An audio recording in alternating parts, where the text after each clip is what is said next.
Well, we ready to get into the word tonight? Let's go to 1 Samuel chapter 28. I kept thinking about, gosh, John, because, Bill Schlegel and I have been in Samuel for months actually, but the latter chapters of Samuel for a couple weeks now, a few weeks. And so this stuff, it just keeps rolling through my mind because it's so powerful. And then I'm sitting there thinking, I really want to teach this because it's really hot on my heart, but how does it tie into Christmas? And of course, so here we have with the woman, 1 Samuel 28, and we got the woman at En-dor, and she's a conjurer, and she conjures up a spirit. And I thought, well, it fits in with Scrooge and the spirits of present, Christmas present and past and all that stuff. And, and there are people thinking about spirits at Christmas time. Anyway, that's just kind of me trying to make it fit, but there's another way that it kind of fits too. So in any case, it's really good learning as we want to deal in these days, because I really, you know, I've listened to the news more in the last couple of weeks than I probably have almost in the last year, and I'm just astounded and want to back out of it again. I'm kind of done with it. I'm just amazed at the amount of ignorance. I'm amazed at the amount of panic. I'm amazed at the amount of fear. And the message of fear is really the message of the media. Anybody that thinks the media is about just really genuinely out of the goodness of their heart informing us, it's a money-making business, for Pete's sake. It's run by boards of directors, and they have obligations to shareholders, and they want to make money. And people that are afraid are easy to manipulate, and they act like lemmings. And so it's amazing how you can lose your peace by watching the TV and all the fear that is promoted there. It's astounding. So we start in 1 Samuel chapter 28, verse 1, and it says, "Now it came to pass in those days," and these are the days when David was running from Samuel. I'm sorry, not running, when David was running from Saul. And so David's trying to figure out how to outwit Saul. Saul is demonized. He's afflicted by demons. He's after David. And it was in those days that the Philistines gathered their army together into an armed force to fight with Israel. And interestingly enough, if you take this first sentence, that the Philistines gathered their armies together into an armed force to fight with Israel, that's actually going to be chapter 29. And it's important to be aware of that, because chapter 29 and chapter 28 are, for a large part, they are reversed in chronological order. And the reason they're reversed, I was going to get there more, and I'll wait till we get down there. We're going to hit it in verse 4 anyway. And so here's David, and he's run now, trying to get away from Saul. He's run to Achish, king of Gath. So David is run into the Philistine territory. He's living among the Philistines so that Saul won't come and kill him. And Achish said to David, because Achish knew, as one of the 5 lords of the Philistines, he knew that the Philistines were gathering their forces together for a major assault on Israel.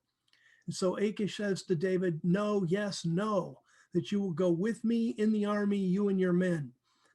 And David, of course, was living among Achish, and Achish believed that David had sided with him, that Saul had so alienated David from Israel that David was just like, "I'm done with Israel. I'm going to go join the Philistines."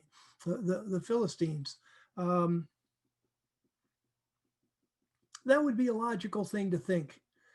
So many times, you've probably talked to people like this. I've talked to people like this, that they go to one church and they get burned. They go to another church and they get burned. People are people, and pastors are people. And it's easy to get enmeshed in a church and then find out that people are people, and you really get your feelings hurt. And I've talked to a number of people in my number of years in ministry who just say, "I'm done with church. I'm done with God. I'm done. I just can't take the people." And that's where Achish was when it came to David. He just, Saul had been chasing David for a very long time. And David was like to Achish, I'm done with Israel. I'm done with Saul. And Achish said, "Okay, then you can join us. You can fight Israel." And I like verse 2 is kind of funny. It's coy. It's technically a prevarication. It's technically a lie. But here's David, and he says to Achish, "Then you will come to know what your servant can do." And Achish is thinking, "Oh yeah, I'm going to get to see how David can fight against Israel." And David's thinking, "No, you're going to see what I can do when I turn on you guys, and I'll be in the back row. So this will be a pincer movement." Achish said to David, then once Achish saw David really engage in battle against Israel and fight to defeat them, then Achish would really have his confidence up on David where it needed to be. And he said, "Then I will make you my bodyguard from now on." In other words, boy, if you pull this off, then the quality of fighter you are, you're sharp on your feet, you're sharp in your head. You'll be my bodyguard. And now that's introducing here the first two chapters. Now we go first two verses. So now we go to verse 3, and it switches to Saul and the medium at En-dor. Saul, sometimes it was a King James version that said witch. I'm not sure where the witch thing came from. She's not a witch. She's a medium. Verse 3, now Samuel was dead, and all Israel had lamented him and buried him in Ramah, his own city. And then it just throws this in. And Saul had removed from the land those who inquired of spirits or who had familiar spirits. And that it just kind of throws it in to set the context. And one of the things you see about Saul, and we're learning from this, the Bible says that you watch what people do, not what they say. And so here it says, Saul had removed all those who'd inquired of spirits and had familiar spirits. And we've seen earlier in records of Saul that he would get very religious at times. He's very unreligious and doesn't obey God. And all of a sudden he's just hyper religious. And so here he is acting on the law of Moses. And I'm going to get rid of all the people who have demons, who have spirits. And he's got one. And the demon in him is not interested in getting rid of all the demons. So there's going to be holes in this like Swiss cheese. And there is, because here's a woman who's a medium right in En-dor, and his servants all know about it. So, once again, we kind of see a double standard, a hypocrisy, where the administration doesn't deal honestly with what's really going on. And then verse 4 says, the Philistines gathered themselves together and came and encamped at Shunem. And Saul gathered all Israel gathered together, and they camped at Mount Gilboa. Now, what I want to do here is I want to go to chapter 29, verse 1. And so if we'll go to 1 Samuel chapter 29, verse 1, so if we've read chapter 28, and the Philistines are at Shunem, now in 29:1, it says, now the Philistines gathered all their armies to Aphek, and Israel encamped by the spring that is in Jezreel. So what I want to do now is I want to share my screen, and I want to go to the map, because it's pretty important that we get this to see the chronology and what's going on. So I'm going to go to magnify this. Let's blow this baby up. So we get into the kind of the middle of things here. So here is the town of Shunem. And this is where the Philistines are in chapter 28. Now the Philistines came from the Philistine area, which is way down here on the coast.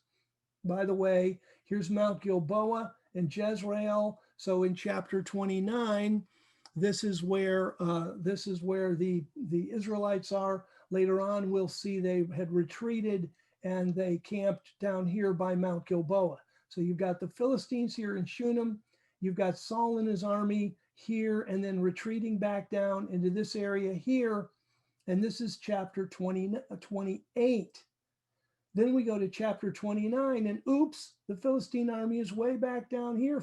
It's more than 40 miles south in Aphek. Well, wait a minute. The Philistines didn't come out of the Philistine area come all the way up here to Shunem to control this whole central plain in Israel, and then somehow or other, for no reason at all, go back down 40 miles to Aphek. So and this is one of the things, this is where, I call geography, those of you that have been to Israel with me know that I call geography the fifth gospel. If you know the geography, if you work with the geography, then you can figure out kind of what's going on.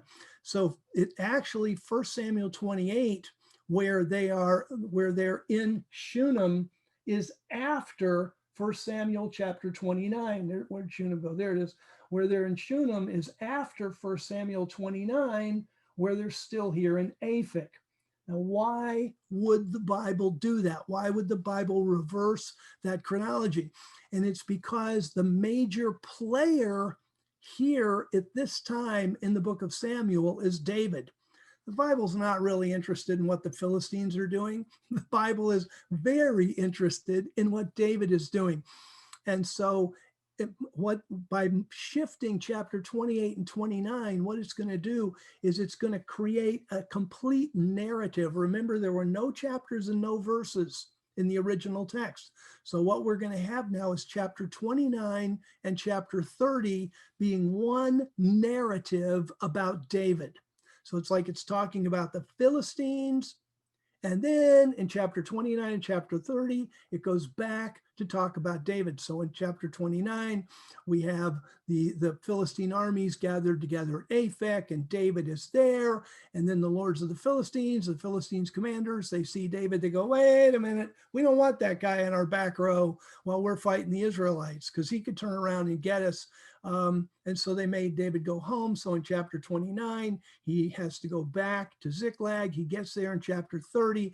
Ziklag's been burned by fire by the Amalekites, who've taken his wives and everybody's wife and kids captive, and they've gone. And then you trace the how David fights with the Amalekites and gets all the kids back and all the wives back, and goes back to Ziklag, which then positions David to be in Ziklag, away from the Philistines and near the Judeans, when Saul is killed in battle.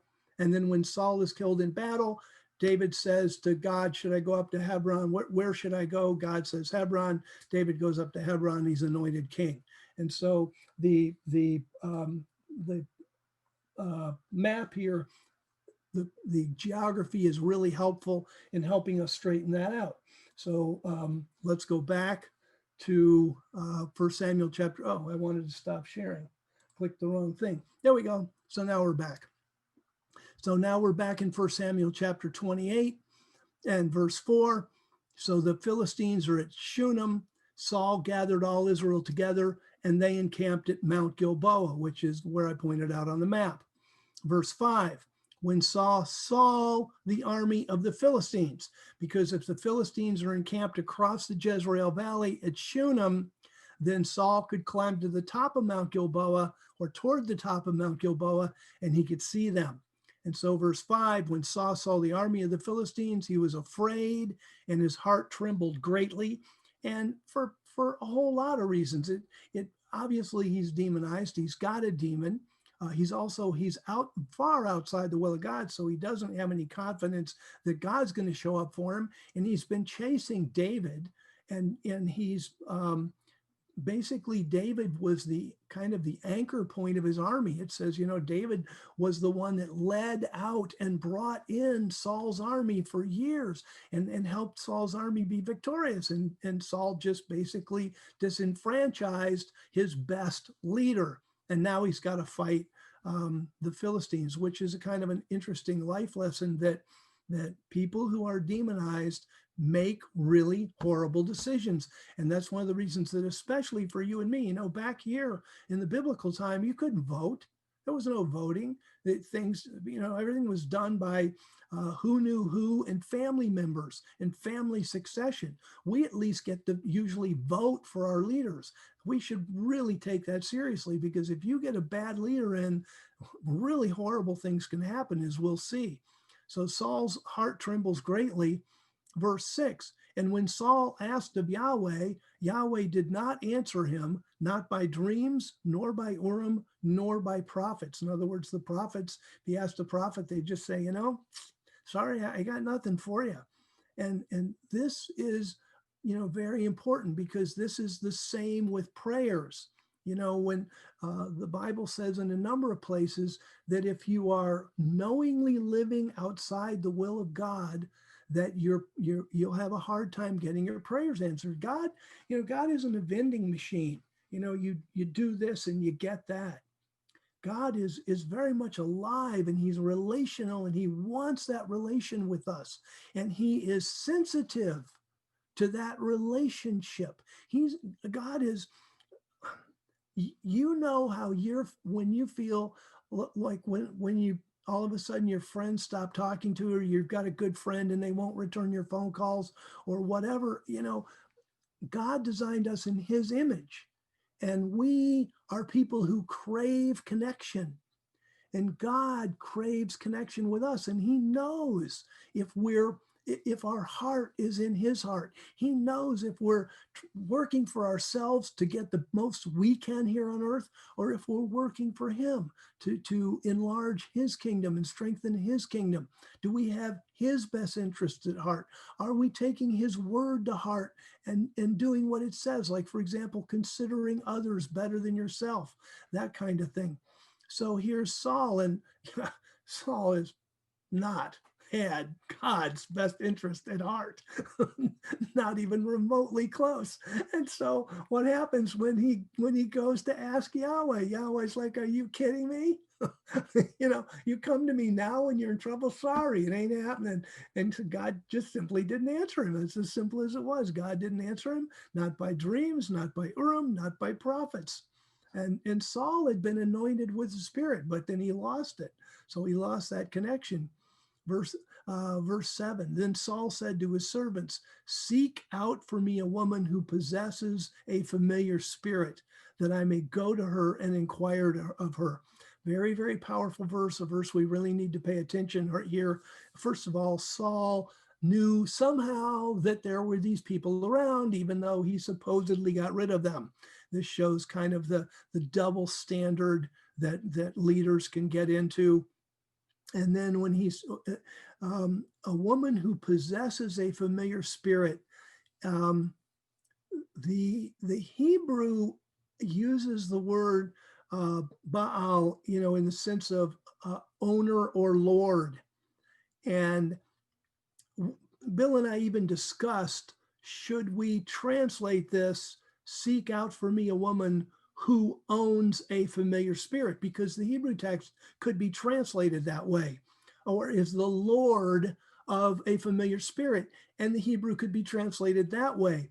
The point is that it's very, if you look behind the scenes, and particularly if you're using verses in the New Testament to kind of pry this open a little bit, then what you're seeing is that the woman is the one in this particular context that's controlling the spirit. In other words, when the medium goes into trances, or however she's going to do it to get the spirit to come. Now, the spirit, of course, is being willing, because the spirit could go away and say, "The heck with you," type of thing. But from a contextual standpoint, what the Bible is letting us know here is that evil people who willingly open themselves up to evil spirits then get a certain amount of control over the spirit, in the sense of the way it works with them. They can't control the spirit, but the things that they are led to do lead the spirit to do certain things, and it's a very symbiotic relationship. Now, God hates this. This is a person deciding that they're going to work with God's enemy to get what they want. And in this case, that's what mediums do.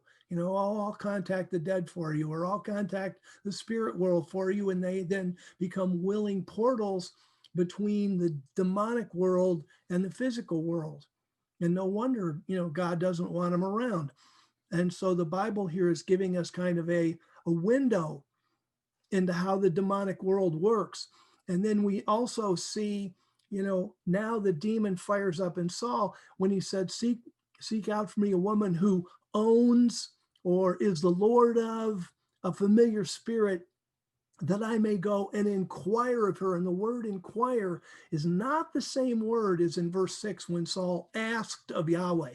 When Saul asked of Yahweh, the Hebrew sha'al is just simply the common word for ask. But here, that I may go and inquire of her, the Hebrew word is darash, and it's to make a concerted inquiry. In other words, it's like, well, I asked God and he didn't answer, so I really asked the woman with the familiar spirit. I mean, that's the sense of what's going on here, that demon in Saul fires him up to want to be in contact with the spirit world. And that's what happens a lot of times in the demonic world. And then, of course, I like how his servants say, well, there's this woman who has a familiar spirit in En-dor. It's like, wait a minute. Saul's commanding men, his servants, the men who were around him, supporting him, helping him. This is not his servants like, the people that brought him his food. This is those who they were his officers, his commanders. And they all knew that there was this woman in En-dor, but somehow or other, Saul didn't know. And then verse 8, so Saul disguised himself and put on clothing and went, he and 2 men with him. And they came to the woman at night. And he said, please divine for me by the familiar spirit and bring up for me the one that I say to you. Now, again, we're looking at the geography here being the 5th gospel, because I want to show you how determined Saul had to be to get there. So I'm gonna bring up my map again that I inadvertently closed, and I'm gonna share my screen. And here we go. So we're looking at the map, and then I want to blow this baby up. And so what we have is, here's Mount Gilboa. So this is where Saul and his men are. Now here's Shunem. Basically across the valley. That's why Saul could see the Philistine army right across the valley here, the valley of Jezreel. But then here's En-dor, about between 3 and 4 miles just to the northeast of Shunem. So Saul can't just leave Mount Gilboa here and go right up here to En-dor, because the Philistine army is controlling this whole area. And I'm sure they've got patrols out and watchmen out and all kinds of things. So here's Saul. All right, what would you do? If they say, well, there happens to be such a woman in En-dor, if you were concerned about your army, well, if I try to get to En-dor, I got to go around the Philistine army. That's going to be really dangerous. I might get captured. I might get killed. I'd leave the army without a king. That would be a real bad situation. I better not go. But see, when you get demonically inspired and it's like, oh, I'm going to go anyway. So Saul would have had to leave here. And my gut feeling is to get to En-dor, especially with this mountain range here. And you can bet that the Philistines probably had men stationed on this mountain overlooking the valley of Jezreel, just like Saul would go up on Mount Gilboa to see the army of Shunem. So my gut feeling is he would have had to drop through one of these valleys here, or even perhaps go way down toward the Jordan Valley, and then up around where the Philistines couldn't see him, and then circle back to En-dor. So he's going to make quite a journey. This could be, depending on how far east he went, this could be up to 30 miles. But look at the risk he's taking, and who's he putting at risk? Not only his own life, but if he were to get captured or killed, his whole army would fall apart.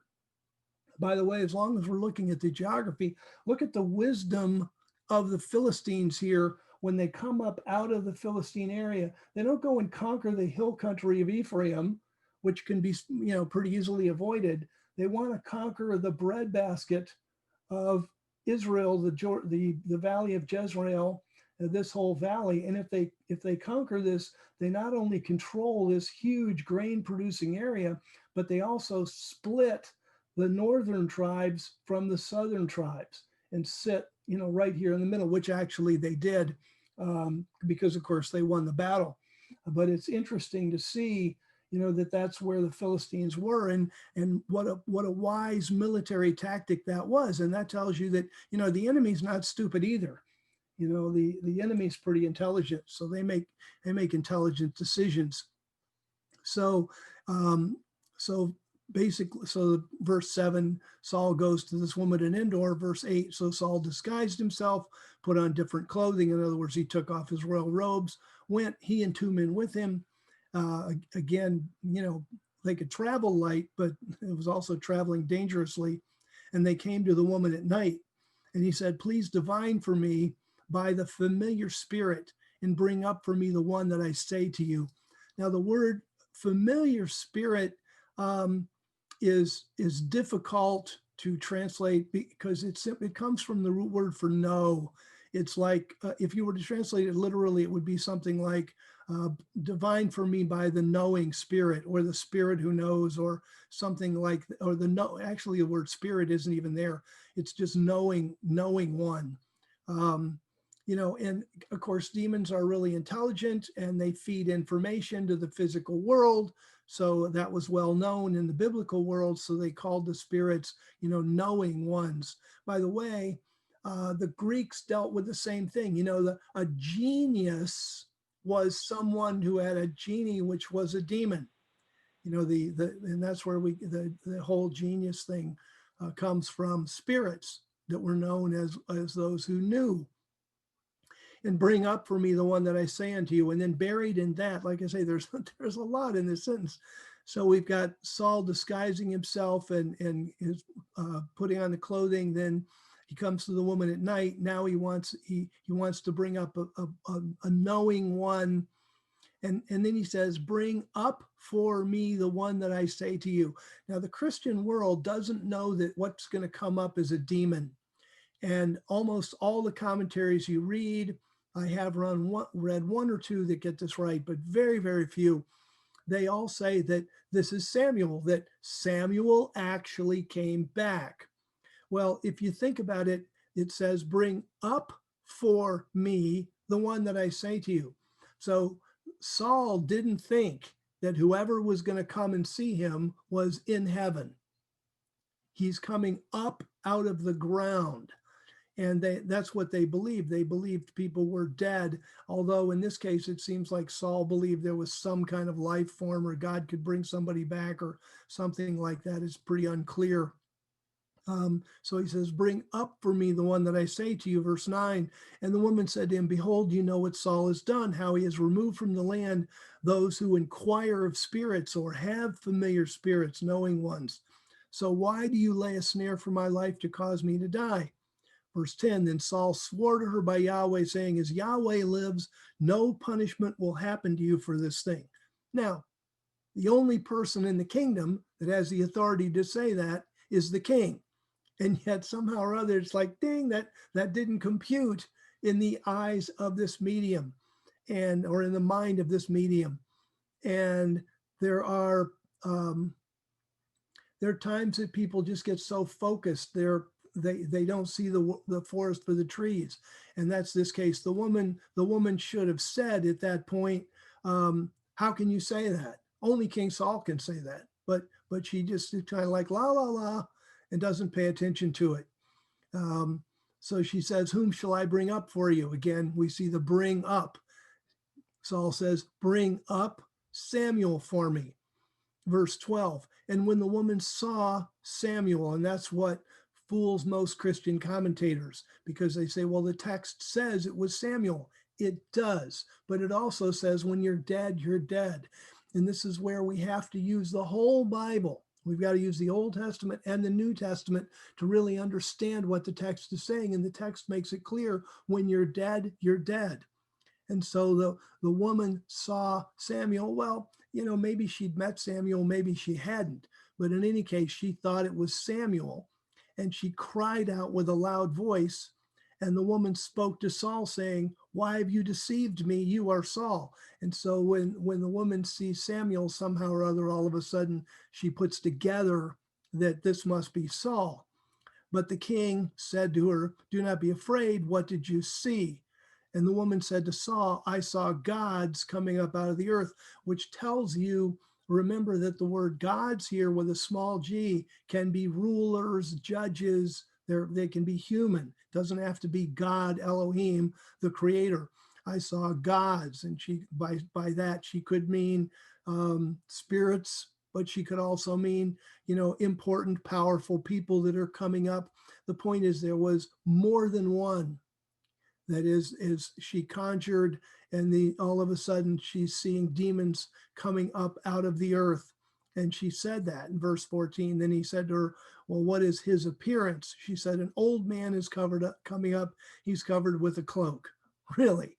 Well, that would fit about 90% of the old men in the country. But Saul really wanted to see Samuel. And so Saul knew it was Samuel, which it wasn't. It was a demon impersonating Samuel. And again, what the record is telling us is these demons can they can know a person or a situation so intimately that they can imitate it incredibly well. And this is the kind of thing and I'm one of these guys who I like Dickens, the Christmas thing that he does. What's the Gad's what's the name of the Christmas special? But A Christmas Carol. Yeah, Christmas Carol, right. I mean, I like it. And I know that the ghost of Christmas past, that they're all demons. I mean, if you got to suspend your unbelief. But if you just really looked at it, it's like, wow, Scrooge is in contact with demons. And so he knew he was Samuel. He bowed his face to the ground. He prostrated. And then Samuel says to Saul, if this is Samuel and the commentators are right, then the question, then they should believe what he says, which is, why have you disturbed me by bringing me up? Not why have you disturbed me bringing me down? And that should be very important. But this demon speaks to Saul, why have you disturbed me by bringing me up? By the way, what's another reason that I know this isn't Samuel? Because it said when Saul asked of Yahweh, Yahweh would not answer him, not by prophets. And Samuel's a prophet. So is Samuel really going to disobey God's command in Deuteronomy about the fact that necromancers are an abomination to the Lord and come up because some necromancer calls him up from the dead? I don't think so. But Samuel says to Saul, why have you disturbed me by bringing me up? And Saul answered, I'm exceedingly distressed, for the Philistines are making war against me, and God has turned away from me and no longer answers me. I'm sure glad you do, Samuel. Come on. Not by prophets or by dreams. So I've called you to make known to me what I should do. And, even if it was Samuel, what's he going to say? Probably run like crazy across the Jordan because you can't beat the Philistines. I don't know. Verse 16.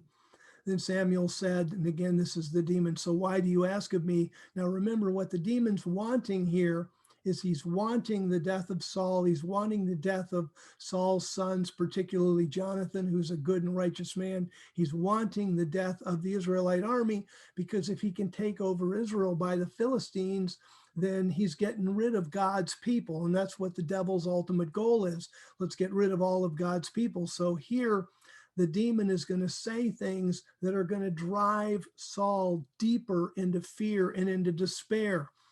And so he says, so Samuel, why do you ask of me, since Yahweh has turned away from you and has become your foe? Turned away, yes, become his foe, not in the sense of we think of as a foe, but certainly not supporting Saul in what he's doing. Yahweh has done to you as he spoke by my hand. Yahweh has torn the kingdom out of your hand and has given it to your neighbor, even to David, which we learned from other scriptures that Saul already knew. Verse 19, Yahweh will give Israel as well as you into the hand of the Philistines, and tomorrow you and your sons will be with me. And Yahweh will also give the army of Israel into the hand of the Philistines. This would not be hard for the demon to know. He knew the moral fiber and the fighting ability of the army of Israel. He knew the Philistines and that they had the high ground. It wouldn't be hard for the demon to say, and especially with demonic help, tomorrow you'll be dead, your sons will be dead, the army of Israel will be dead. Verse 20, immediately Saul fell full stature on the ground and was exceedingly afraid because of the words of Samuel. And there was no strength in him because he'd eaten no food all that day or all that night. Now to get, as we saw, to get from where he was on Mount Gilboa around the Philistine army and to En-dor to meet with this woman. He probably had literally been traveling all day and all night to make that trip. Verse 21, and the woman came to Saul and saw that he was exceedingly terrified and said to him, behold, your servant has listened to your voice, and I have put my life in my hand and have listened to your words that you spoke to me. So now please listen also to the voice of your servant, and let me set a piece of bread before you and eat, so that you will have strength when you go on your way. Because obviously Saul and his men have got to get back to the army. Something that also we ought to pay attention to, verse 21, and the woman came to Saul and saw that he was exceedingly terrified. And there is a good chance that that exceeding terror comes, yes, from the fact that Saul knew that he was no match for the Philistine army, but also probably some kind of inner knowing that he was no longer in the graces of God. Um, you know, I can honestly sit here and say that I have no awareness of a fear of death at this point. I just, I have thought about death and the consequences of death. Uh, for and frankly, I love doing what I'm doing, and I love teaching you guys, and I love feeling like I'm supporting the Lord. But the other side of the coin is that life, you don't hang on to life with your fingernails like, oh my God, I might die. Um, but if I thought my salvation wasn't secure, then I'd be really worried about it. But not only do I feel like my salvation is secure, but I feel like I work really hard to earn a good place in the reward situation that when I get there, and so a person that doesn't have that, a person who is afraid of dying, that's a horrible thing. And we talk about Christmas and gifts. Man, if we can get to talk to people in this Christmas season and talk to them about Jesus Christ and lead them into salvation, or take a Christian that doesn't know their salvation is secure, or maybe that they're even saved, and teach them Romans 10:9 and teach them Ephesians 2:8 and teach them about sealed with Holy Spirit, and teach them Romans 6, where if we are in a death like Christ, we're going to be in a resurrection like Christ, and just give them that comfort. Boy, there was stuff tonight in the manifestations about comfort. About my word. I've given you all you need. I'm faithful to my promises. Um, I give you peace and love. Rise above the fray. I mean, there's so many things, even in tonight's manifestations, about just comfort. And Saul didn't have any. He didn't have Holy Spirit. He didn't have an assurance of his own salvation, and he pretty much had an assurance that he was going to be dead the next day. So yeah, no wonder he's exceedingly terrified. And so the woman in verse 22 gives him something trying to give him something to eat. Verse 23, but he refused and said, I will not eat. But his servants together with the woman compelled him, and he listened to their voice. So he arose from the earth and sat on the bed, sat on the bed. Don't get a picture of a Western bed. Remember, a bed is like a bedroll. This is like rolling out a sleeping bag on the floor and sitting on it. So that's what Saul is doing here. Now, verse 24. This is another verse that fits into the Christmas story. How wonderful.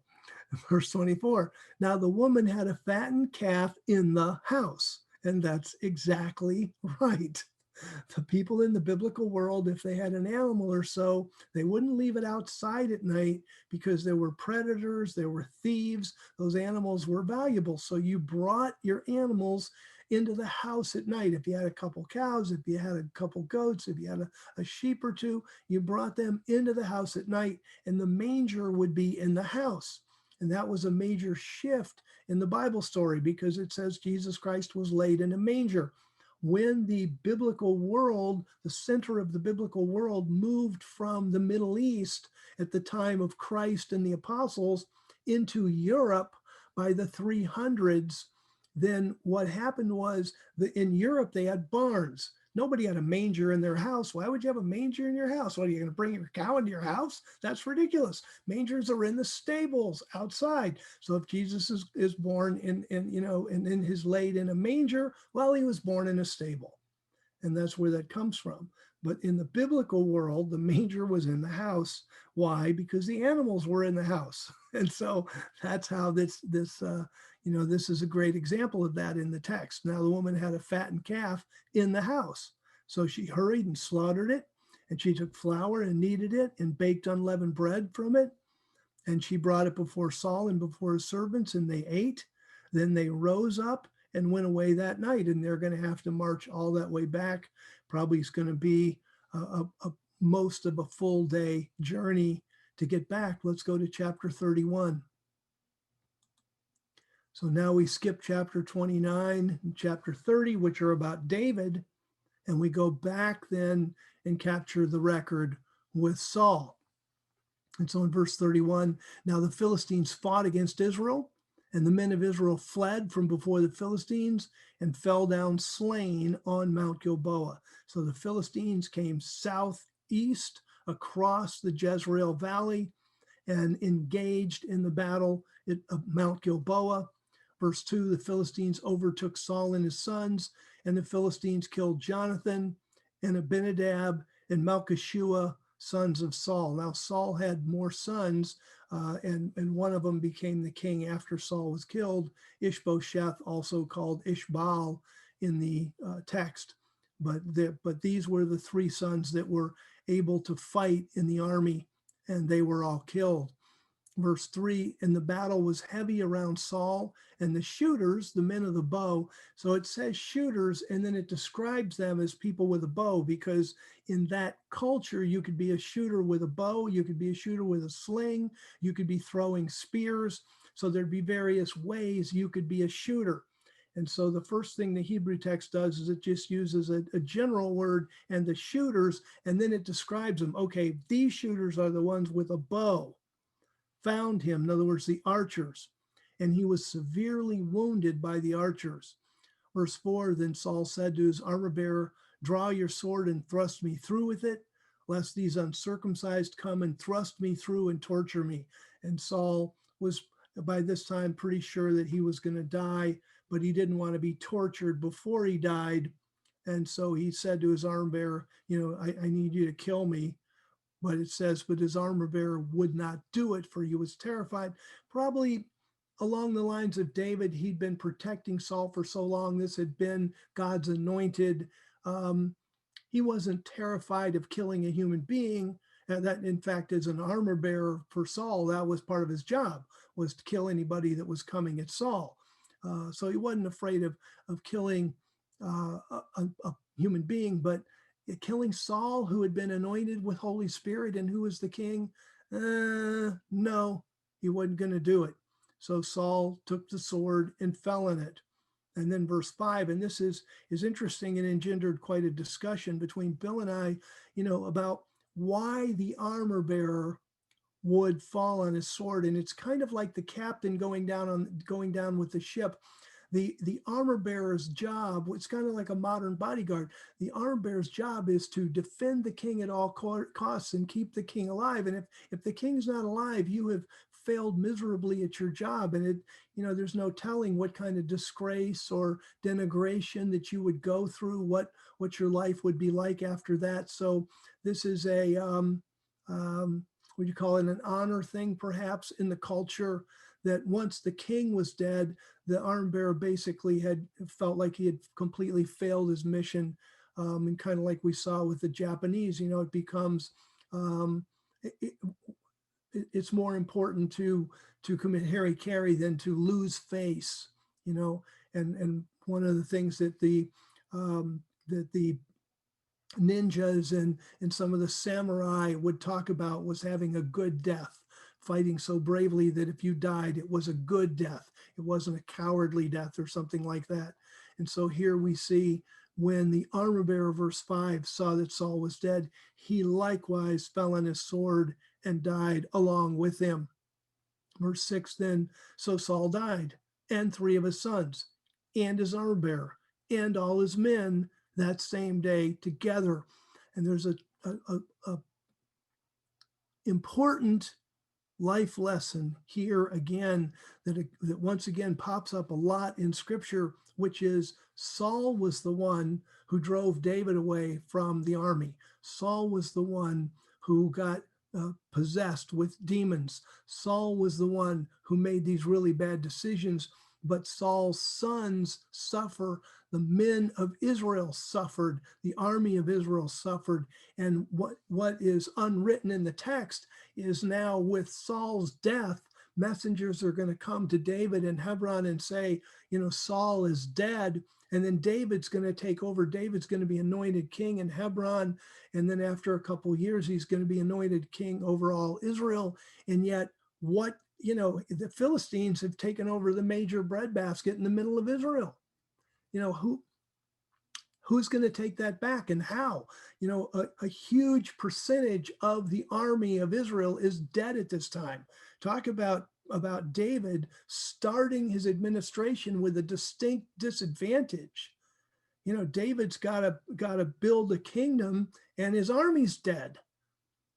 So, and David really had to reach deep and find leaders and pray for God to raise up leaders and pray for God to raise up warriors, which he did. And then David's 40-year reign, the Bible, he conquered so many kingdoms around him and enlarged his kingdom so greatly that David was called a man of bloods. And God says, Solomon, you're a man of peace and David's a man of war. So I'm going to have you build my house, not David. But boy, I tell you, when David started out, he had a real disadvantage. And so this is another reason why you and I want to really pay attention to who we choose as leaders, because we get to participate in that and praying for good leaders and praying for the leaders that we have. It's really important.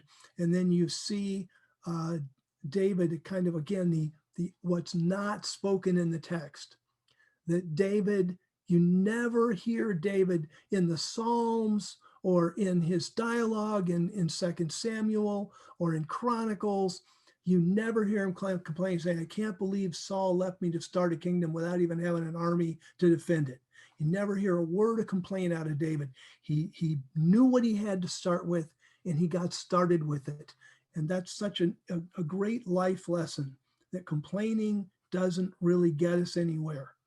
We've got to assess our situation, rely on God, and move forward the best we can, given the situation we have. We certainly see that in in David, in this situation when Saul and the army is dead. So life lessons, pick your leaders well, take what you have and do the best you can with it. And don't get messed up with spirits and demons, because they will only bring tragedy. Nobody needs to go to a palm reader or a tea leaf reader or a necromancer or a medium or tarot card reader or astrology. We never need to turn to the dark side to get our information. We support God. And when we do, God, who loves us, who cares for us, and who desperately wants a relationship with us, will respond in kind and come back into our life. So thank you for your attention tonight. I greatly appreciate it. It's really been wonderful sharing this record with you, even though it only has a couple glances at the Christmas story.